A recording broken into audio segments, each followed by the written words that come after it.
Derɗiraaɓe assalamu aleykum. On nangoyi hokkere fulfulde kode rediyo international abuja dow mita capantati iko kilo hasujuneje jowenayi i temeɗɗe jowetati i sappo imatotiral amen ngal internet www.kode.net inanta channel telegram amen www.t.me/kode radio i radio garden. Inde an Ibrahim Romodake salminto e hoɗanki on laɓangal taskaramji amin ɗi kikkiɗe hande.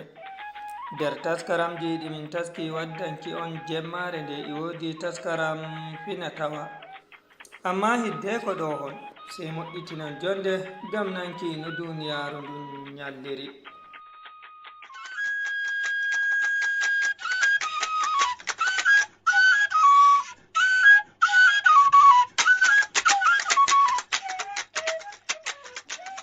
Aran raɓurduɗi nder habaruji ɗi desotiral laamu i Kano nasti nyalawmare nayabre to lamorde nden mari lamɓe ɗiɗo.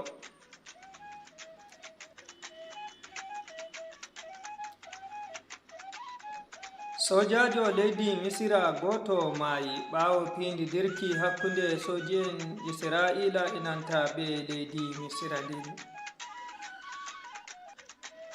Komitiru rento majalisaru kawtal lesɗe windere no waɗa jonde dow barol Falasini en i Rafa.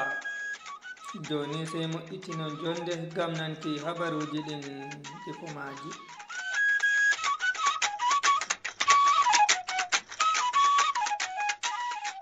Kano dasotiral laamu ɗum nasti nyalawmare nayabre to lamorde nde wodi lamɓe ɗiɗo. Dasotiral ngal ni fuɗɗi ɓawo majalisaru luwaɗi malla didaɗi diwal Kano ngal wirgi lamorɗe ɗe gomnatiwa ganduje tiggi nder hitande 2019 e soɓɓutuki Muhammadu Sunusi Lamiɗo Sunusi dow korowal laamu. To amma fina Asewe Lamiɗo jippinaɗo Aminu Ado Bayero lorti yaki lamorde nden to tigori i kita ka wondu hitordu ɓurdundu waɗi. To haɗi gomnajo diwal Kano on injiniya Abba Kabir Yusuf jippinki Lamiɗo on i wirguki lamorde ɗen. Nden bo Kenya hitordu diwal Kano hokki umrore wurtinki Aminu Ado Bayero on gila sare Lamiɗo nde Nasarawa to ndu tefi o acca notaki inde Lamiɗo Kano. Amma kubaruji gila wuro Kano ngon holli lamɓe ɓen ɗiɗo pat waɗi jonde majalisaru lamlamɓe hande mawɓare. Agal police en diwal Rivers andini nanguki pasoɓe 13 to nder ha e jami'en soja e malla konyanko en Najeriya nayo. Agal police en diwal Rivers andini nanguki pasoɓe 13 to nder ha e jami'en soji en Najeriya nayo. Nder wonde andinore nde borwanowo tina agal police en diwal ngal wurtini Kenya a ɓande wi nder tumeteɓe ɓen e wodi soja en nayo e jami'ijo agal rento ngal civil defense goto. To ni o woytu habaruji ɗi ɗo warana o iga kode radio international Abuja lamorde leydi Najeriya. On mbawai heɓuki habaruji ima widiyoji fere ha YouTube amen kode TV. Nonnon on mbawai tokkonmi ha dow radio garden e channel telegram amen www.t.me/kode radio e dandal matotiral internet amen www.kode.net. Misira sojijo leydi ndin goto maayi ɓawo pindidirki hakkunde maɓɓe e konyanko'en Israila. Agal konyanko'en leydi Egypt malla Misira wurtini andinore dow pindidirki hakkunde maɓɓe e konyanko'en Israila dow kero Rafa. bolwano tina agal konyanko'en soja en Egypt andini wi'ugo ɓe wiɗito dow pindidirki hakkunde konyanko'en misira ɓen Israila nden ɓe andini mayde goto nder konyanko'en leydi ndin. hanko ma bolwanowo tina agal konyanko'en Israila ari kay aderey andini wi'ugo ɗum heɓi pindidirki hakkunde maɓɓe e konyanko'en leydi Egypt nden bo ɓe wiɗito dow ko wangi hakkunde maɓɓe e kerol Rafa nonnon bo ɓe bolwida hakkunde maɓɓe. seni goɗɗi cuuɗi cakol habaruji leydi Israila wi yimɓe ɗiɗo ɓe Misira maayi dow kerol Rafa ɓawo konyanko'en Misira ɓen jari piyande dow konyanko'en Israila gonɓe dow kerol to hamɓe ma ɓe mbatiti to ɓe mbari konyankejo Misira goto. komitiru rento majalisaru kawtal lesɗe windere no waɗay jonde lawlaw dow barol Palestinu en e Rafa. suudu talibijin leydi Iran Press TV hokki habaru wi'uki wakilijo leydi Algeria tefi ɗum waɗa jonde nden ɓawo Israila yaari piyanɗe nyande alat yeɓre Rafa to piyanɗe ɗe hen waddi gulu ko soyde mayde Palestinu en ko ɓuri 50 ko lesɗe windere ko ɗuuɗi laani lamar kan. kerol habaruji amin ɗi jemmare nde amma hidde ko habaruji ɗin timmina. horejo laamu leydi Nigeria Ahmed Bola Tinubu warti ɓawo o waɗi nyalawmaje 4 e wuro Lagos. da Umar Aliyu e jantore. ardiɗo lesdi Nigeria Bola Ahmed Tinubu warti iga Lagos hande ɓawo gillaka o yarino kanyalomaje 4. ministajo hakkilanki gallure Abuja barista Nyesom Wike be ardiɗo jam'iya APC Dr. Abdullahi Umar Ganduje hautaje be ardiɗo police en lesdi Nigeria Mustakayode be Tukun be nanta ardiɗo hukuma police en sirru wato DSS Mustabichi on taɓɓi mo ha pere jipporde piroje Abuja wato Namdi Azikiwe Airport. iga Abuja Umar Aliyu Kode Radio International be TV.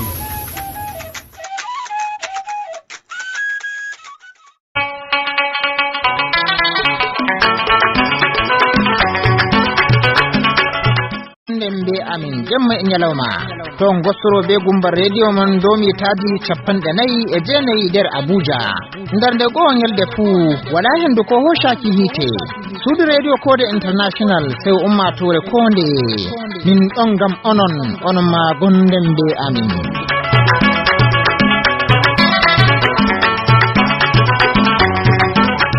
to irhotowol Umar Aliyu min gaddi ragare kubaruji amin irahotoji ɗi jemmare nde joni sai moƴƴitinen jonde gam nanki taskaramji ɗi min taski waddanki on jemmare nde.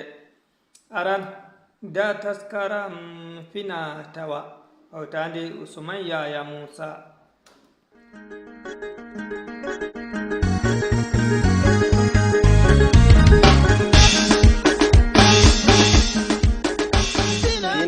tawa jama'are hedititoɓe assalamu alaikum en getti jomirawo gaddulo en ha taskara meɗen ka fina tawa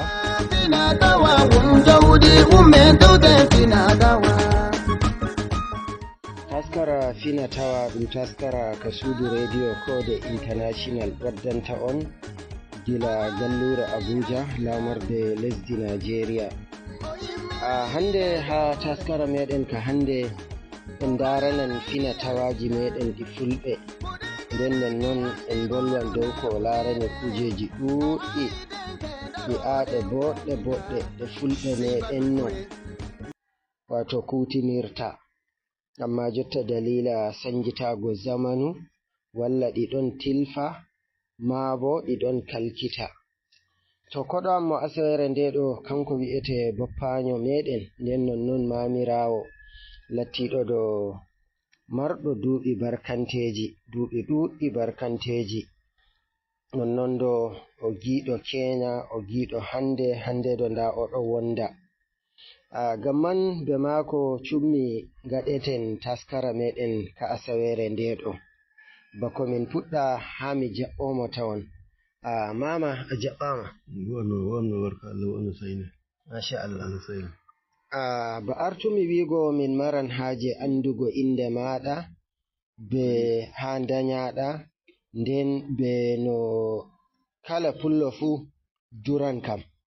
Gamman a durɗo seɗɗana to ɗum ɗo nder ko min giɗi min anda tawon bako nasten nder taskara kan. Ummimi nder gayna kan gonmi. To ummimi. To inde ma to. Inde Bakari Sale. To wodi ha wuro. Wuro Khaddamari on. To lesdi Khaddamari. To wodi. Gamman en andi pullo ka fu ɗon dura.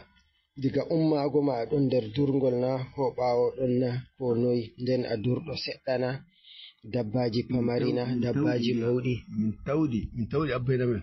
To daga min dillanne luuci. Ɗiɗaɓon majum min dinnale luuci lebbi duuɓi tati min gadda taɗi wuro waɗi gi'a wuro ngonno. To nden min andi ha min laati worɓe ha min dañi ɓiɓɓe meeɗa gotka. To ɗum kugal amen. To woɗi. Ha jolloɗen nder taskara meɗen kan wodi ko marmi haje ƴamgoma gaɗana heɗitittoɓe bayani. Wato wodi ko ɓe mbi'ata deftol. Hanjum deftol kam ɗum ɗume ha fulfulde? Deftol na? Deftol kam ɗiɗi.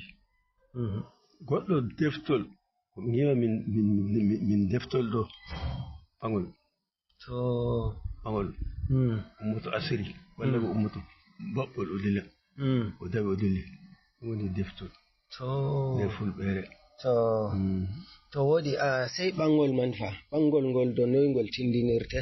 Ɓangol ngol eggugo yo jaa e giɗɗa jaha jippoɗo jippinan areje ma.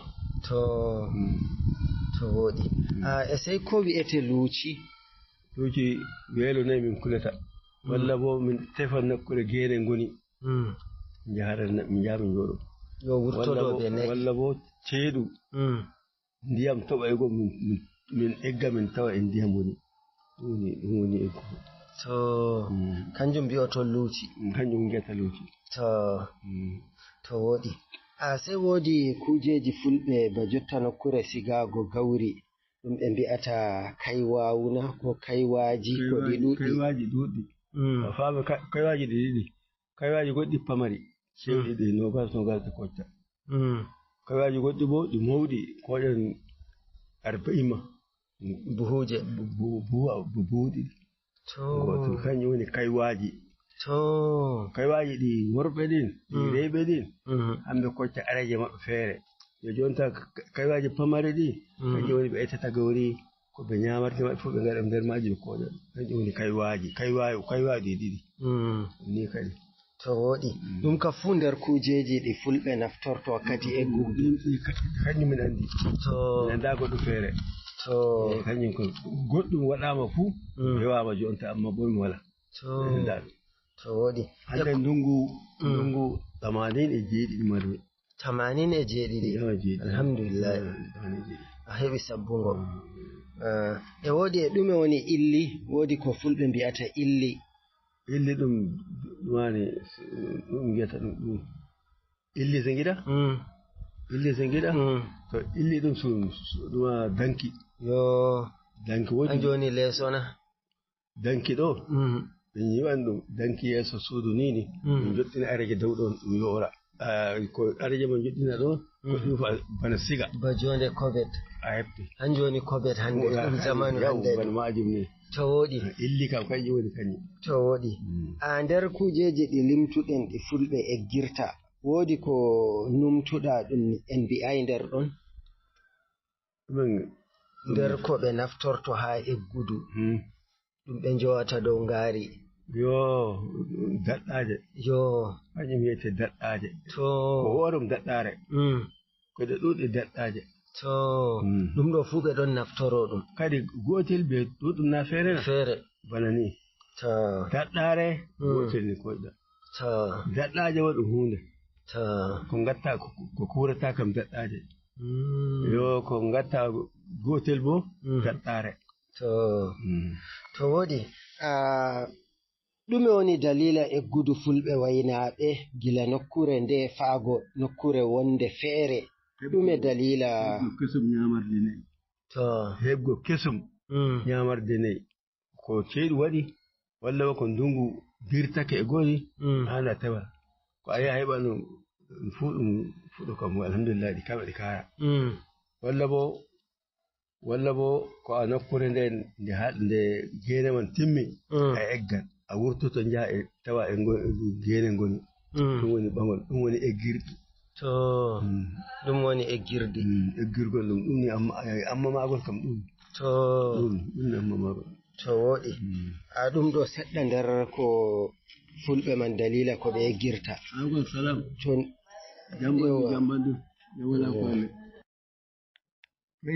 nder ko watta fulɓe egga aɗon limta ɗum nder ɗon woodi bana mbuubo ni ɓillanan ko na'ina woodi ɗiɗi ɗo piyeeki ɗi giɗa ɗin ko ɗi ɗon to gura kata joɗo ñaman haɗa gaɗa saabu nayi gaɗa saabu to faɗi to ñaw nayi kañum getta saabu yo kanno woodi mane bo woodi ɓokkare wonde ɓokkare gonde bana buuɓi ni ɓokkake dañi bo kanjum waɗa hokkan nayi joola ni ɗum waɗi kanjum eggintaɓe ko ɓe giɗum ni ɓe jottako aɗon ngam ɗum waranan ɓe nayi yawwa faami ɓuranan ɓe nayi to woɗi yowa sey gewta en yewtu en seɗɗa nder finatawaji fulɓe gila nyamduji maɓɓe be no ɓe eggirta yo fulɓe man ko ɓe ñamata yiɗumon majum ko ɓe ko togu mare mo woodi waɗan musiri waɗan no ɗum wiyete jonta ɓe ndufa ɓe gaddan lawre nden woodi ñiiri a gotkan ni ɗum ɓe gatta nder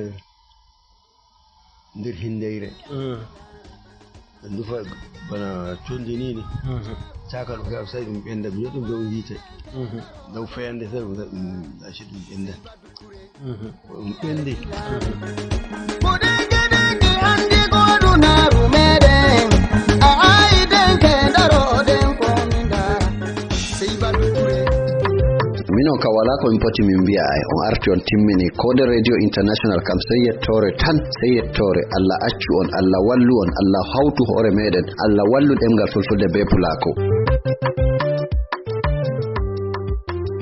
Sumayya Musa a yettama joni da taskaram ɓamtare durgol idemri taskaran ka radio France International taski min gaddanta on iga ɗo kode radio international Abuja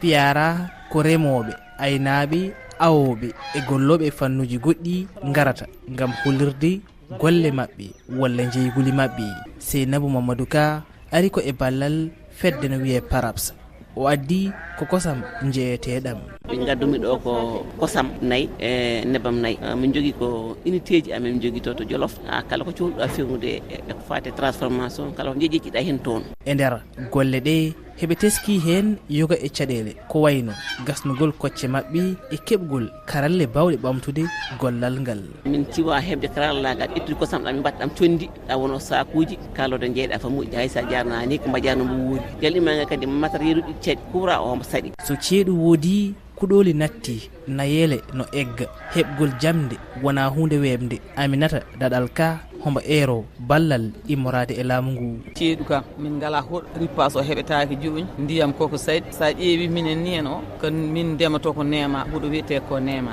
kon seeɗa haade jamɗo hay si nayyi tati walla nayyi gurda hiɗɗon goppa goɗɗi gegga e laamu o duysirta amen tan wallude amen haysi dokkal kam weeɓani kono financement ji ɗi mbebtoɗo amen ɗo ɗi mbawa amen ɓallade e nder o fiyara ko caleji nde jawtuɗen seeɗa calina ɗon ɓen gari ko inde AVPM heɓe dilla e ndema kiwal tarindi Salif Baydal Ba no arta hen. Minen min liggoto koye kisal tarindi saabu tarindi hande won ko fuɗɗi ɗum bonnude ko wayno ndemaji baɗɗi tooke ɗi woni engrais chimique o bonnat leydi ndi bonna weeyo ngo wadde min goni koye ko wiyete ko transition agroécologique wadde tomin goni to amen pewno ko wiyete ko compostage woni jaggude huuɗo e dorde ñolna ɗum mbatta ɗum engrais mbatta ɗum kadi nder guese ɗe jottodiral hakkude ndema ka e gaynaka ka so tawi hutorama ndemowo yiloyta ko engrais. E nder yontere faltinde nde hoorejo leydi Sénégal Bassirou Diomaye Faye waɗino jillu e nder ngo luuma Fiyara e nder ɗum o hesɗitini dawrugol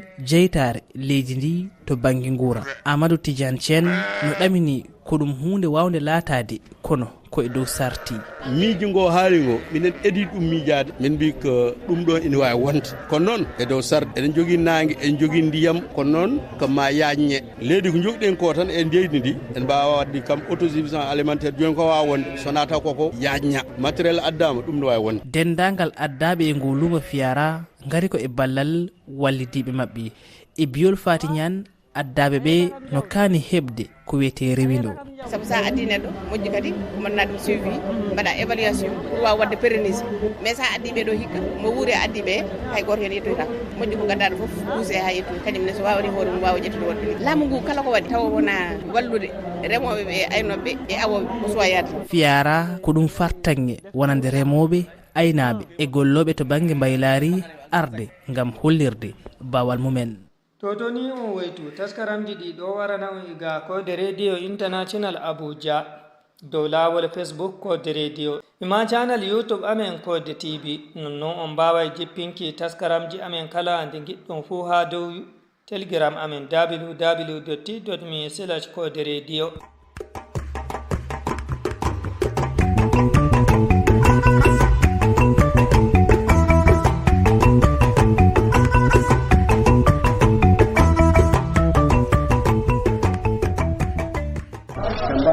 To assalamu alaikum aran ni min gondi koɗo amen amma aran ni ha min nana inde mako.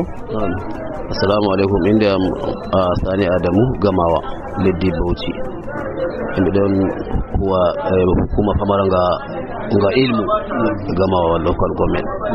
To ndeke ala take bano modibbo to ko wonko ji'ata bano jikku dow suka en meɗen ɓe fulɓe gatta nde zamanu bano yare ko bo goɗɗum ko nandino.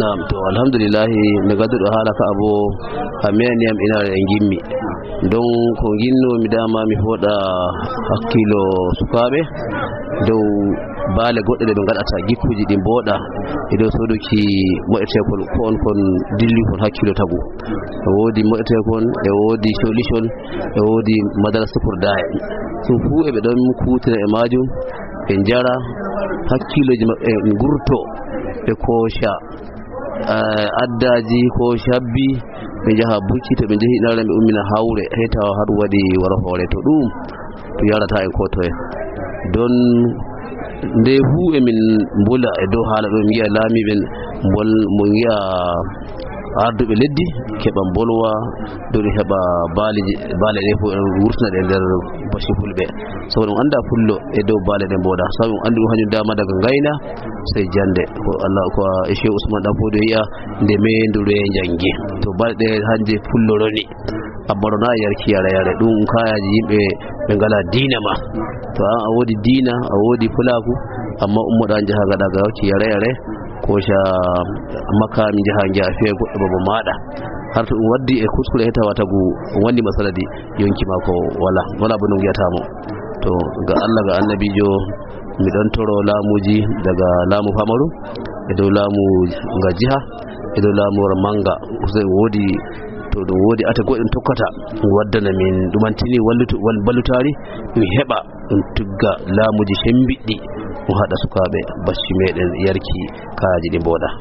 To bano ɗo nder hukuma laamu pamara ka Gamawa ko najum ma e ɗum tawa goɗɗum sarde sukaɓe ɓen ɗon nder tariha gama ma goɗɗum ko siyasa ko goɗɗum enana ɗum hula gama sukan e ɗon kaɓa ko wonko hukuma ko bo ardiɓe leddi gamawa gaɗi moggal gongal gam malaruki ɗum usti iri ko jikkuji goɗɗi ɗi suka en zamanuru ndun gatta. To alal haqiqa leddi hukuma ga gamawa kowa e andi e nder leddi Bauchi pat min ɓuri sukaɓe fulɓe ɗuɗuki min godi sukaɓe ɗuɓɓe e leddi gamawa to kaddo hamɓe goni ɓe ngala jande zaman to tagu wala jande zaman bo warki laifi fa saɗata to laamu bo e waɗa ƙoƙari hanyum laamu nangata mai tawa e laifi kan nangete to amma hamɓe ɓe ngara ƙoƙari to uwa laifi ɗum ma don laamiɗo abadan ardujo mo gama o mo bangare hukuma ta dudbe bada yansa poli yansa den e mo hokka yansa de en gilo ko to e balleji e dari na gifuji hulbe e be gilo to nande lube hube don tokka e be ndura yimbe to be ngiba en gada goddum bano hawre ko dumanti be shakaybe to riba dumanti bo be gada kokari ma dum nanga be yaha dum dara ko dum wata to hawre den wada to hawre den wadi andu yabi lamu to yabi lamu bo andi lamu alata to be don ballita be don yetta be kaddo mi don foda dumanti mabbe cewa usani be bedda e dow ko be gata be tiddina e sati nyande lumo yawanci nyande lumo don gama nyamata to mi don gidi ko jummare ma dum bedda aw jummare ma so diro wonde lato bar lumo il famare ne yimbe mofto sosai wala ma basukabe don be jotto har jemma to mi don foda nopi lamu famara gan ga wada sa ido wada gita ma sosai e don be ngada no mi don yetta bano an kan ilaruki ma dume waddata ko bo mi beddata yare dow suka en zamnuru ndu kadi bo e jikkuji pere tunda ni e ɗum konde e modibbe ɗon ɓedda waytinki ko e maɓɓe amma sai tawa sarde wonde e dow ko ɓe usta amma sai tawa ɓe ɗon ɓedda jikkuji ɗiɓe gatta ɗum waddata e non bano jiiɗa to ko waddata ɗum ɗi ɗuɗɗum amma wala ba ɗum ɗiɗum na dai bano shiya andal hangal woni ɗumantini gikku abunan ummini gikku ɗum hu tabuto wala anda illa yare bo tariɗe ɗe gannete illa e nder ɗumanti hakkilo maɗa ma dilinde hakkilo maɗa jamu maɗa ma dilinde to na wala bo ko watta non jaa coda hunde e ceede maɗa jara ɗum torruma to e wodi shel andal mi ɗon foɗa noppi babiraɓe sukaɓe usani ɓe garta bashi e jangirɗe to bashi jangi ande yaɓata watta ɗum na biyu bo soruki inaje eɗum jata ɗum sora bangeji ɗin ɗum heɓa ɗum ustaɗe ko da joni ma ɗe ustake ndenno eɗum sora inaje ɗuɗɗe nder gama amma joni kam ɗe ustake sosai saboda laamu ɗum teɗɗini nanguki ɓe ɓeɗen to sorki ɗum handu waɗata yimɓe sukaɓe garta e coda to joni ɗum usti na bano rawani e nder hikka ɗo ni mimma emi ɗon filo emi dara inaje ɓe sorta kayaji yarere ɗen mayaji ɗen to ɗi ustake to laamiɗo gama ma emo walliti daga hande duuɓi tati ko nayi ɗo kullum kugal mako mo dara inaje ɗum sorta kayaji ɗiɗi mboɗa kayaji maye waɗa yimɓe jaha nanga ko ɗum nanga ɗum jabta magani ɗum yaha ɗum wula ɗum to joni ɗum ustake to mi ɗon toro jemirawo wallita min e dow kaji ɗe donc ɗum watta fu sai ɗum wati jemirawo to Allah yardake bo to jemirawo on jaɓi lato taari jande ko ɗum alayma joni ma ɗum ustake alhamdulillah to ballal ngale hani kamɓe ma wonɓe nder gasol gamawa e fere wuttuduji fere iri ballal ngale hani ɓe kokka gamma ɗum heɓa ustanki ko bo ɗum heɓa ustuki jikkuji iri bano ɗi limtuɗa ɓawol to wato bano sekiraɓe min joddi nder gelle gama ko e uddubo ko e gololo min ɗon giɗi hawtuki ko'e to hoore hawtayi ko gaɗata fu ɗum waɗata to ɗum hawti hoore tunda ɗum lawol gotal e gamawa e gololo e uddubo e luttiɗe fu ɗum lokal gotum to ɗum wari ɗum hawti ɗaro woore ɗum haɓɓi to Allah yardake ɗum tiɗɗini to ɗum heɓay nasaragu amma o fa'i ɗo kowa e dow ɗumantini muɗum to ɗum waɗata mi ɗon foɗa hakkilo maɓɓe ɗum heɓa hawtuki hoore ɗum tiɗɗina dotti en ɓen hauta ɗum wiya sukaɓe kam tinde hanjum heto warti wuro tefi ko ñama an tefata ko ñama ta tigganimo dow ka amo jaɓay tinani ta an dañimo on kam ta an dañimo kam to Allah yardake kaddo min godi kungiyaji bano kungiyare metti Allah hayre ma soddira wonde fof emin ɗon hawta dotti e ɓen emin fooɗa noppi maɓɓe jewatuɓe e ko wonanta sukaɓe fa sukaɓe hamɓe gata gadda fitna risque ma ɗum guiyata ɗum ma so guiya laamiɓe e dow sharia risque ma ɗum re'i to a tokkinanke sukaɓe hetawa ñande goo an ɗum ko coora gaɗa humtaru ma sai tawa ɗum re'i to miɗon fooɗa noppi ɗum heɓa haɗin kaayi e kungiyaji men ɗiɗi fulɓe woodi kungiyare metti Allah woodi kawtal hoore woodi sameru woodi fuldan min ɗuɓɓeni amma mawɗum ɗum hanjum kungiyare metti Allah yawwa min bo mi nder kungiyare metti Allah min woni sakatare kungiyare metti Allah local gamawa yawwa to ko timminen minti hon ɗiɗon ko wonkomi amayima ko jiɗɗa ɓedda yeccaki gam yimɓe nana ko bo foɗukinaki ko goɗɗum ni ba non to ko gimmi meso miɗi hukumaji radioji hanji ma ɗi ɗon ballita ɗi ɓedda wallituki e sakuki habarji yawwa to ɗum waddi abanan doka hanka doka to ko waɗi tagu andataka heta ata radio ho o saboda kamɓe ma miɗon yi'a miɗon toroɓe e dow ko ɓe gatta ɓe ballita e ɓedda wallituki ba anon yimɓe radio min giɗi gaɗa sakuki hajeji amin emin jeehi min gaɗi taro goɗɗum fu e dow min tiggi dokaji goɗɗi sauransu to min giɗi gaɗa go sakuki ɗe duniyaru nde radio kam e nder ladde ma e woodi tagu e nder suudu ma to onti nane ɗum wi nda ɗum waɗi haala fulɓe to nda bo ko ɗum waɗi ɗum benake to min giɗi ano yimɓe huwoɓe radio usani anu ma balliton tiɗɗino gaɗuga sakuki ɗumantiji amin hajeji amin hanjum woni komin gi min balliton min yawa mi yetti Allah wallitu madallah mi yetti Allah wallu madallah